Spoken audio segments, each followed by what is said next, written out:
माझी एवढी उमर झाली पण असला तिरपांगडा सेनापती मी कधी पाहिला नाही. फिरंगोजी काका, त्याचं हे सगळं आकरीत चाललंय ते आपल्याला उघड्या मैदानात खेचण्यासाठी. कारण तिथं संख्याबळानं तो आपल्याला भारी आहे, पण आपली ताकद आहे सह्याद्री. त्यामुळे जोवर तो सह्याद्रीपर्यंत येत नाही तोवर आपल्याला थांबायला हवं. जी राज, आपली समधी ताकद एक वाटली तरी 7,000च्या पुढे जात नाही राज.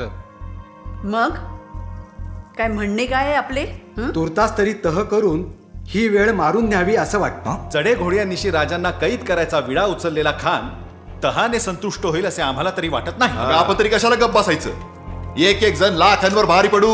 वय की अहो, अर्ध्या घटकात त्याचा चुराडा उडवू अशी मराठी मनगट आहेत आपली. तर नेताजीराव, कालवणात भाकरी कुस्करणे इतकं सोपं वाटतंय का तुम्हाला ते?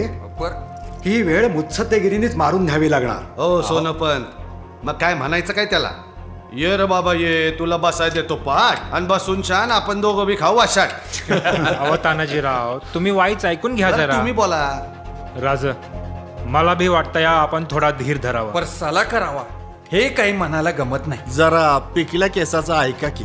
मला बी वाटतं या की यो वरवंटा स्वराज्यावर फिरायच्या आधी काही परस्पर वाटाघाटी होऊन ही ब्याट टळली तर बरं होईल. म्हणजे राजमंडळाचा एकूण कल तह करण्याकडे आहे, असं समजायचं का आम्ही? स्वराज्य हितासाठी या काळात अन्य पर्याय दिसत नाही. ठीक आहे, ठीक आहे.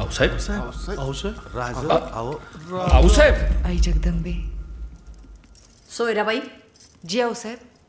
तुम्ही अजून इथेच? ते शेजारती करून निघतच होते. शंभूराजांकडे कोण आहे? धाराऊ आहेत. शंभूराजांकडे जातीनी लक्ष द्या, जबाबदाऱ्या झटकू नका.